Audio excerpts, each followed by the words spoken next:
Bonjour. Depuis 1946 et pendant plus d'un demi-siècle, EDF a eu pour mission de produire, transporter et distribuer l'électricité sur le territoire français. Ce monopole a pris fin au début des années 2000 avec l'ouverture à la concurrence des marchés de l'électricité à l'échelle européenne. Cette séquence présente l'évolution des acteurs historiques de l'électricité en France, leur nouveau rôle et mission, ainsi que les nouveaux acteurs concurrentiels qui sont arrivés sur le marché à la suite d'évolutions réglementaires.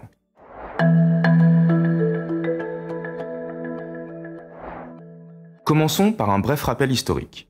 Depuis la fin du 19e siècle, l'énergie électrique remplace progressivement le gaz pour l'éclairage public. Grâce au développement des moteurs électriques, elle favorise l'essor des grandes industries.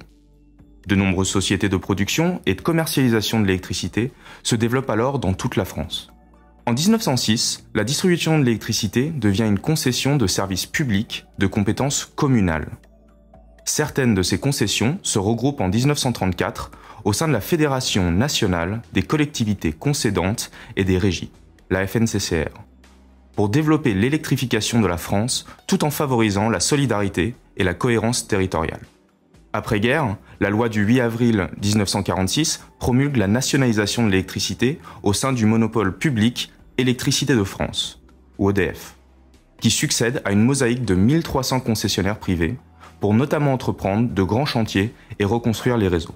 Dès lors, EDF produit, transporte et distribue l'électricité à la plupart des consommateurs français.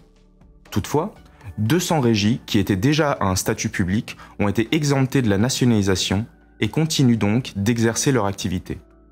Elles représentent environ 5% du territoire et sont pour la plupart encore en activité aujourd'hui. Engagées dès 1996 avec l'adoption d'une première directive européenne concernant l'électricité, qui sera suivie de 2 autres directives européennes en 2003 et 2009, l'ouverture à la concurrence des marchés nationaux de l'énergie a pour objectif de construire un marché européen à la fois ouvert, concurrentiel et régulé. La loi française du 10 février 2000 transpose la première directive communautaire sur le marché européen de l'électricité, avec l'ouverture à la concurrence de la production et de la commercialisation de l'électricité. L'ouverture du marché de l'électricité permet 3 changements majeurs dans l'organisation des réseaux français. D'abord, permettre un libre choix aux consommateurs de leurs fournisseurs. Cette ouverture à la concurrence s'établit progressivement, en commençant dès 1999 par les gros consommateurs, c'est-à-dire au-dessus de 100 GWh par an. Puis par les professionnels en 2004, jusqu'à l'ensemble des particuliers à partir de juillet 2007. Ensuite, cette restructuration permet la liberté d'établissement des producteurs. Autrement dit, chaque producteur peut s'établir librement dans n'importe quel État de l'Union européenne. Et enfin, en ce qui concerne les réseaux de transport et de distribution d'énergie, la loi garantit un droit d'accès au réseau pour tous les utilisateurs dans des conditions objectives, transparentes et non discriminatoires. Elle prévoit par ailleurs une séparation juridique et fonctionnelle entre l'opérateur historique et les activités de transport et de distribution de l'électricité. Pour veiller au bon fonctionnement de ce nouveau marché de l'électricité, un régulateur a vu le jour en 2000, il s'agit de la Commission de régulation de l'énergie, qui est une autorité administrative indépendante. Ses missions portent à la fois sur la surveillance du marché, de gros et de détail, et sur la régulation des opérateurs de réseau.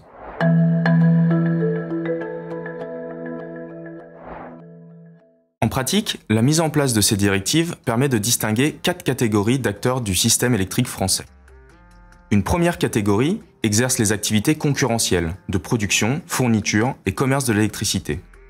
Les acteurs peuvent intervenir à la fois dans l'ensemble de ces activités, c'est le cas par exemple d'EDF ou d'Engie.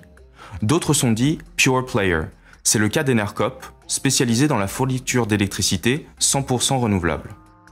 Une seconde catégorie d'acteurs exerce des activités encadrées par le régulateur de l'énergie pour mener à bien leur mission de service public, les activités régulées. C'est le cas des gestionnaires de réseaux de transport et de distribution. Le réseau public de transport désigne les lignes électriques hautes et très haute tension qui est opéré par Réseau de transport de l'électricité, ou RTE. Quant aux distributeurs, qui sont des opérateurs des réseaux moyenne et basse tension, il s'agit principalement d'Enedis, anciennement connu sous le nom de ERDF, qui couvre 95% du territoire, et des plus de 160 régies ou entreprises locales de distribution. parmi lesquels on peut citer par exemple Électricité de Strasbourg Réseau ou encore Gaz et Électricité de Grenoble. On trouve ensuite les acteurs publics qui désignent les organismes chargés de veiller au bon fonctionnement et à la régulation de la concurrence sur les marchés de l'énergie, parmi lesquels l'État et la Commission de régulation de l'énergie. Sans oublier les consommateurs, utilisateurs finaux de l'électricité, qu'ils soient industriels, tertiaires ou résidentiels. Ces acteurs du système électrique sont liés par des flux physiques et financiers, que nous allons maintenant examiner. Commençons d'abord par les flux physiques, c'est-à-dire le courant électrique généré par les unités de production et soutiré par les différents consommateurs, qu'ils soient industriels, tertiaires ou résidentiels. Dans le cas d'une production centralisée, c'est-à-dire directement raccordée au réseau de transport, le courant généré circulera au sein des réseaux de transport puis de distribution pour être livré aux consommateurs en fonction de leur tension de raccordement. Dans le cas des productions décentralisées, c'est-à-dire avec des puissances de raccordement en dessous de 12 MW, les unités sont directement connectées au réseau de distribution. Les flux financiers, quant à eux, suivent un chemin parallèle et inverse, des clients aux fournisseurs. Ces fournisseurs pouvant acheter l'énergie à livrer sur le marché de gros ou directement auprès des producteurs. L'ensemble de ces échanges doit respecter à tout instant le principe d'équilibre au niveau national entre les quantités d'électricité injectées sur le réseau et les quantités soutirées. RTE est le responsable de garantir cet équilibre. Il a pour cela plusieurs outils à sa disposition. Tout d'abord, toutes les transactions doivent être rattachées au périmètre de ce que l'on appelle un responsable d'équilibre. On compte aujourd'hui environ 150 responsables d'équilibre, parmi lesquels des producteurs, des fournisseurs, des courtiers, des assureurs, des banques et même certains consommateurs. Chaque responsable d'équilibre garantit à tout instant l'équilibre production-consommation sur son périmètre. Autrement dit, les quantités totales injectées et soutirées par leurs clients, producteurs et fournisseurs, doivent être égales. En cas de déséquilibre sur leur périmètre, ces acteurs subissent des pénalités financières. Lorsqu'un déséquilibre entre production et consommation se produit, ou est susceptible de se produire, RTE recourt au mécanisme d'ajustement, aussi connu sous le nom de réserve tertiaire. Ce mécanisme lui permet de faire appel à des capacités de production ou d'effacement dans des délais d'activation de quelques heures ou minutes avant le temps réel. En contrepartie du service apporté, une rémunération est calculée à partir des prix sur le marché de la bourse de l'électricité français EPEX Spot. Enfin, les fournisseurs facturent les clients sur la base de relevés à proportion de l'énergie consommée. Les mesures proviennent des gestionnaires de réseau.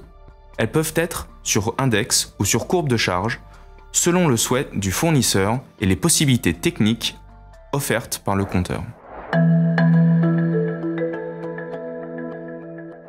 Depuis quelques années, la pointe de consommation évolue plus rapidement que la consommation moyenne en électricité. La loi NOM, pour Nouvelle Organisation du marché de l'électricité, datant du 7 décembre 2010, prévoit la mise en place d'un mécanisme de capacité. Le mécanisme de capacité vise à assurer la sécurité d'approvisionnement à moyen terme et inciter à maîtriser la consommation à la pointe. Selon le besoin, il vise à développer de nouvelles capacités de production ou d'effacement de consommation. À la différence du mécanisme d'ajustement, ce ne seront pas des quantités d'énergie en kilowattheures qui seront ainsi échangées, mais des capacités de puissance en kilowatts. Du fait du développement de la concurrence sur le marché de l'électricité, un nouveau type d'acteur a émergé au cours des dernières années. Il s'agit des agrégateurs. Leur rôle est de rassembler des capacités au sein d'un portefeuille avec des sites de taille et de nature différentes pour être valorisés sur les marchés d'ajustement ou de capacité.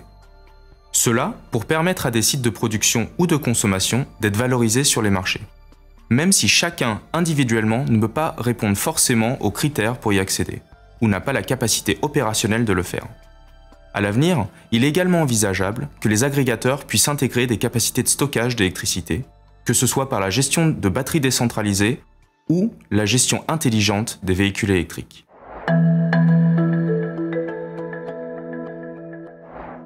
Les éléments clés à retenir pour ce module sont d'abord la nouvelle organisation du marché de l'électricité depuis l'année 2000 avec des activités de production et de fourniture ouvertes à la concurrence. Ensuite, la diversité des acteurs du système électrique français, intégrant notamment des gestionnaires de réseaux régulés et des acteurs publics. Et enfin, de nouveaux acteurs apparus sur les mécanismes de marché, les agrégateurs de flexibilité, de production ou de consommation.